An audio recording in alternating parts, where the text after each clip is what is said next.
Hey, it's Les from the TV Dudes.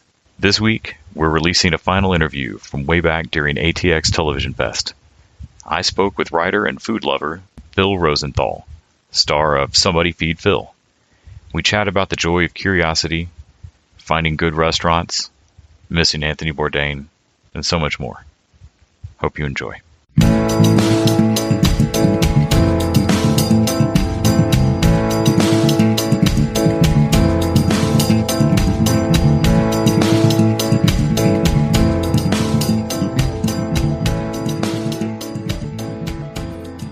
Thank you so much for taking the time today. It's my absolute pleasure. Thank you. you. There's no way I'm going to make it through the interview without mentioning it. It's an incredibly sad day to talk to you. Yeah. That really shook me this morning when I read that news. Of course, this interview is going to be embargoed, but we're speaking on the day that we found out that Anthony Bourdain had passed. Right. My favorite thing about your show isn't food. It's your enthusiasm. I am a terrible cook. I don't particularly enjoy it. And so my relationship with food has always just been kind of, I just need to get not hungry right now. You consider it fuel. Yes. And I find myself in love with things that I absolutely cannot make at home. Right. I'm just never going to attempt. Right. And so I'm always thrilled when I go to a high-end restaurant, but my friends think of me as the worst foodie ever. Yeah. It's your excitement and the lack of... You never curtail your own excitement. No. I love it. You've said in interviews that you don't have a good poker face, but that implies that you're trying to hide it. I don't think you're trying to hide it. It comes through. Right. Meaning I couldn't hide it if I wanted to. How do you stay enthused about these things on days when the travel isn't fun, or on days when you don't feel like being away from home? That's a great question. Yes, I guess some days are harder than others. Like I'm a person, but I do find that I'm very, very lucky. I consider myself lucky. It took me a long time to get this gig, right? Mm-hmm. People think, you had some success in TV. They just hand shows out to you. No, it took me 10 years to get this beautiful job. And it was the culmination of everything I learned about how to make a show, combined with everything I love about life. Mm-hmm. So when I'm on the road, no matter how hard the day is, when I sit down and I'm meeting a new person, or I'm eating a new thing, and that's good, I'm there. I mean, I'm really happy, and I never for 1 second does the gratitude leave my body.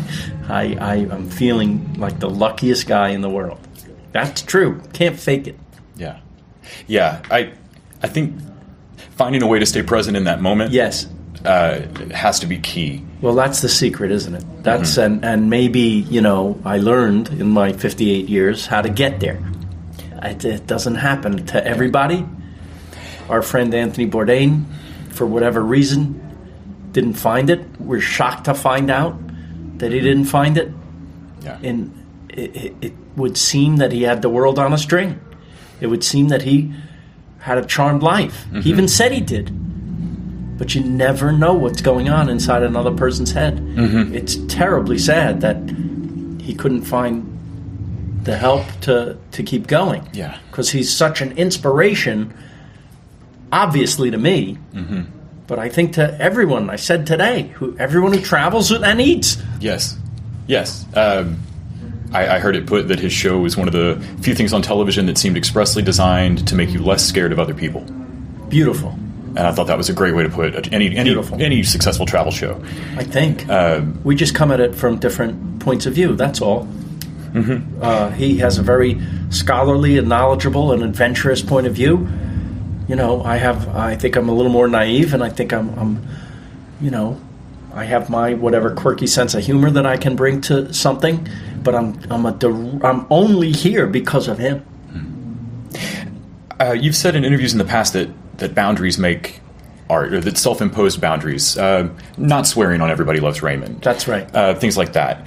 What limits do you impose on Somebody Feeds Phil? Yeah. To keep it sharp? I mean, obviously you could land in a city and only go to the 5-star Michelin restaurants. That's right. You could do that. I guess I do have rules. I didn't think I did, but I guess I do. First of all, I want you to watch it with your family. right? There's enough shows that you can't. Yeah. So why not try to make one? First of all, it's who I am. I'm not someone who's very blue, works blue, as they say. I'm not someone who thinks that type of humor is the pinnacle of humor, even. I'd love to say things without saying them. That's good writing to me.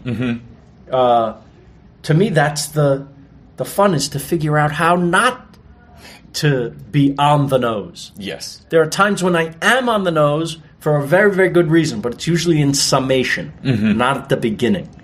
I worked on a show once where they wanted you to state the theme up front. Tell them what you're going to tell them. Tell them what you told them. They told me that was good writing. I said, well, I think that's the opposite. I think the audience should infer what the show is about thematically without you having to say it out loud. Maybe in summation, you arrive at that point. But you let the thing evolve and unwind. Yeah, let it be a conversation with the audience. Exactly, and let them participate in the what it's aboutness of it. Do you have a favorite non-destination city? Someplace that's just not sexy to take the camera? That you love? Home. A place that I love that's not necessarily... Wow, that's a great question. Like, I've had a great meal in Cincinnati, but I don't know that I necessarily would follow a travel show there. Right, but I think, here we are in Austin, and is it first on the list of world destinations where you have to, shoot a food and travel show? Maybe not, but I see in the not too distant future an episode here, because every single place I've been, whether I thought it was going to be sexy or not for television, turns out to have a lot to offer. Yeah. I think the world has gotten way better, especially in terms of food. And I think it's actually because of the internet. Because a kid in Peoria can see what a chef in Paris is doing. Yes. And emulate it, and then bring what Peoria has to the dish. Yeah, growing up in Northeast Texas, it's not like I got bad kimchi as a kid. I didn't know what kimchi was. I had never heard of that. Right. And now I go to restaurants all the time that are a fusion concept, or that's right. And they're mixing it up. There's a restaurant in town that's James Beard winner from a sushi restaurant, and Aaron Franklin from Franklin's Barbecue. I went last night. Yeah, Laura. Yeah, I went last night. Wonderful place. That, to me, these are the most exciting restaurants in the world, the mashups. Just like when you meet people that have different parents, from different things. They're the most beautiful people always, and that's, to me, that's the world. That's what makes the world great, is the mashup of cultures and people. So I have to ask, did you have a good breakfast this morning? Nothing. I had nothing. I'm waiting right now. In fact, our Julie friend saw just, the taco she just situation. went out. I told her I got a recommendation for a taco place called Juan in a Million. Oh man, yeah, you should go yourself. The guy's got the greatest handshake on the planet. I'm going to miss that. Yeah, today, Juan walks around and slaps palm with you. He's no great. kidding. Yeah, or used to, at least. It's been a while. Well, I hear that we're getting from there. Oh, you'll love it. Hopefully it'll come while we're still doing this, and you can have some too. But I heard it's fantastic. Yeah. But I love Veracruz. That's great. Yeah, Veracruz is good. I've had that. I've had Taco Deli. My first stop always, it's just tradition, from the airport to the hotel, Torchy's. Man, yeah, that's a great one. It's like we don't have it. Yeah, in a town full of bowls of cheese, they're my favorite queso in town as well. Yes, I think. But why don't we have that? Why aren't they in LA? Why aren't they in New York? We're still amazed that they're in brick and mortars here. They were a food truck at the start, and then it just exploded. And within a couple of years, Torchy's was the taco in town. And I was going, man, y'all weren't here 5 years ago. Right. So it's just people that ate tacos that loved it and went, I can do that. But it's a very Austin thing to me. It is that Tex-Mex thing. It is that, and it's big. It's like, it's hearty. Yeah. I hurt myself yesterday. Yeah. Do you have plans for barbecue while you're here outside of Well, there's I've had Franklin's. I've been lucky enough to get to go to Franklin's a few times. And I had some of the brisket last night at Loro. It was just in a different form. Yeah. But it was delicious. I love La Barbecue. I love Micklethwaite. I love Kreutz's. I love them all. Yeah. I mean, I don't know, if you blindfolded me, maybe that brisket at Franklin's would be the winner of everything. Yeah. But man, it's good. It's just listen. They had the smoky sugar snap peas at Loro. Yes, those are so good. Yes. How is that possible? Yeah. That you infuse that flavor, that stuff we love about barbecue, in a snap pea. Yeah. That's one of my favorite appetizers. Yeah, great. Just love that. Yeah. So there's a lot to explore. Do you have a favorite? I realize that at some point the pad thai you had in Thailand is home cooked. I mean, there's a woman on a boat she owns and she's cooking it. Like that was not that pad thai on that floating market. That wasn't just good for we're in a boat. No, that we're passing. fantastic. That's the best pad thai I ever had. I couldn't believe it. Disney's got nothing on this ride. I recommend this to everyone. If you want the most unique, fun experience, you go to Bangkok, you get in a little boat, and go up the floating market, and go to each side of the little river, and the boats, you stop at each boat, and you get something to eat. They don't feed you on It's a Small World ride. Right? Yeah. They're waving and smiling, but you're eating too. It is so much fun. Do you have a favorite home-cooked dish that's not sold in stores? That's your comfort food even when you're out in the world? I'm trying to think what that could be. That's not sold in stores. You mean that you can only get in a restaurant? No, it's something that your mom's chicken soup. She makes a good matzo ball soup. I was As a matter of ask fact, if you grew up with matzo ball. She is not a great cook. She would tell you that. It wasn't her priority. She worked. She was a working mom. So food was almost like an afterthought in our house. And I always joked that in our house meat was a punishment. It wasn't good. It just I didn't have certain flavors until I got out of that house, right? Like garlic. I never had garlic until I was in college. Wow. True. So I was like, in The Wizard of Oz when she opens the door, and now the movie's in color. Yeah. That was like that. So, however, she makes matzo ball soup. It's really good, and I feature it in the New York episode that's coming up. Oh, great. Yeah. Yeah, I have an aunt. My dad's side of the family is Jewish, and I have an aunt that I cannot imagine asking her to cook anything. Yeah. But she makes matzo ball soup for family functions. She shows up with it, and it's delicious. Right. But I don't think she cooks anything else. But man, she's got that nailed. I'm like, how many things do you have to be famous for, right? Right. People kept asking me, what's your next sitcom? I don't know. I did it. Right? How many things do you have to, Yeah. I'm happy with that one. You got the one down. My mom's got her matzo ball soup.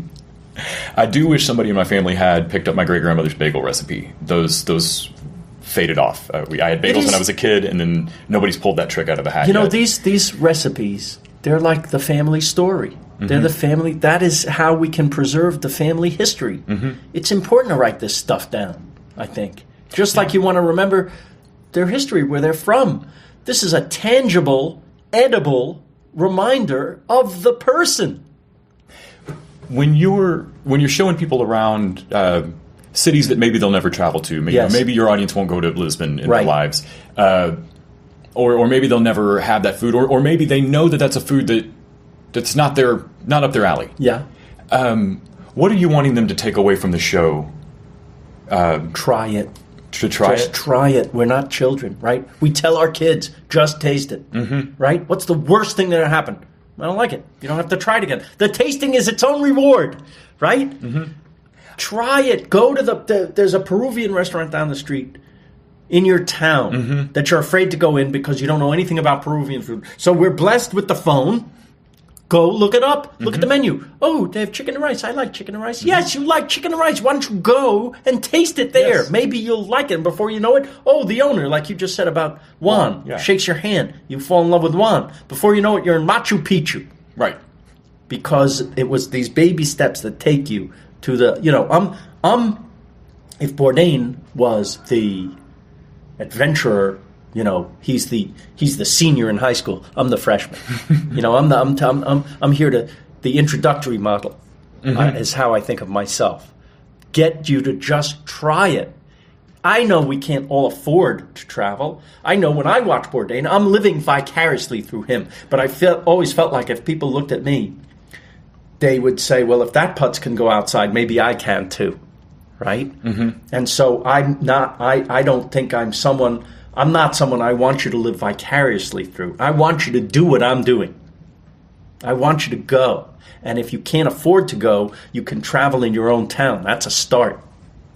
There was, and it may have been in the Bangkok episode, but there was, your reaction to something that you weren't in love with when you took a bite, I think is my favorite reaction I've ever seen to someone not liking something. You threw a dumpling or something in your mouth and went, not as delightful as it could have been. Yes, right. And I was like, that.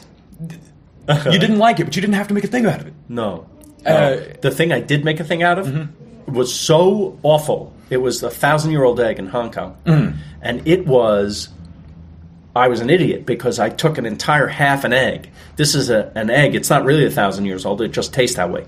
It's preserved in lime and ash for weeks to months. Yeah. And it tastes when you I put the whole thing in my mouth because the girl next to me, she didn't want to even taste it. I said, "Oh, come on." And I just put the whole thing in my mouth. Too much? Too much. Well, the first thing you taste is really, really rotten egg. And then that's supplanted by this overpowering wave of ammonia. Oh, wow. Yeah. Maybe the bravest thing I've ever done is swallow that egg without puking. Right.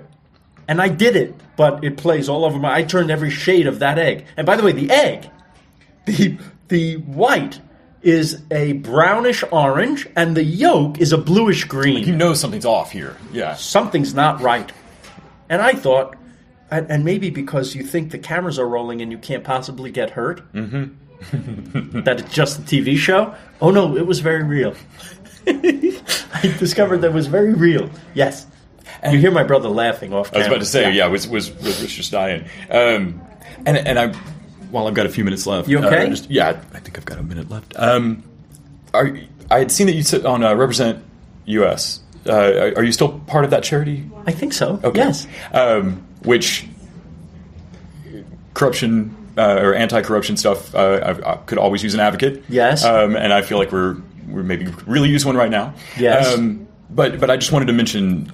I don't know if enough people know that I did not know that prior to my research that you were involved with that, and I'm involved with a lot of stuff. Yeah, it's all pro people, right?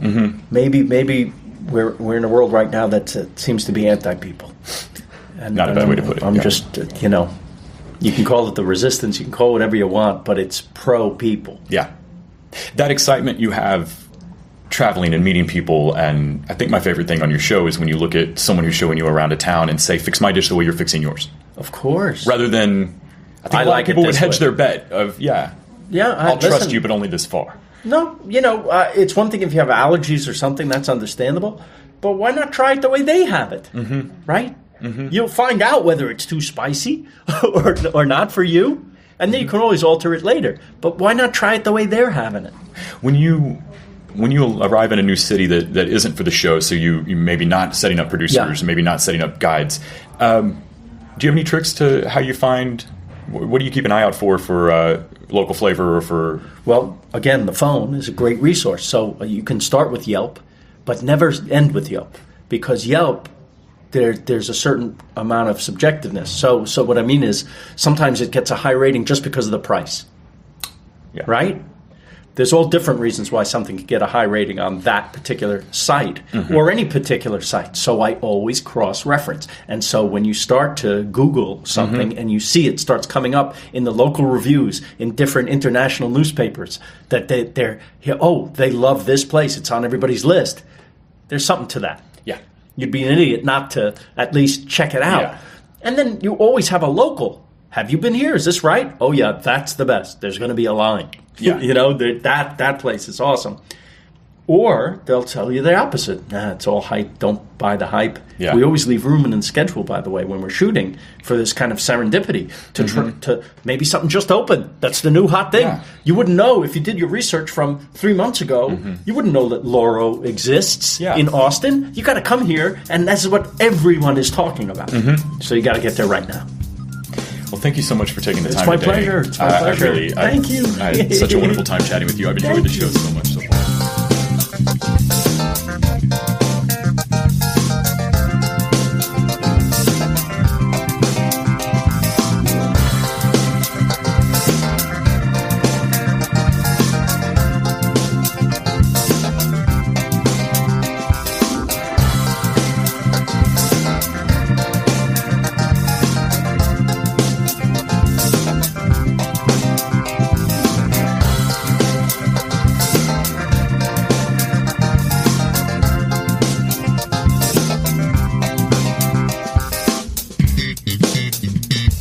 The TV Dudes is an independently run podcast and a member of the Electric Sweater Podcast Network. We are exclusively listener-supported. If you'd like to help us out, go to patreon.com/tvdudes. You can like us on Facebook and Twitter at TV Dudes. All the music for our show is by our friend and original TV dude, Gregory J. Amani Smith. To find out more about us, go to thetvdudes.com and electricsweater.com. I'm Grant Davis. Thanks for listening.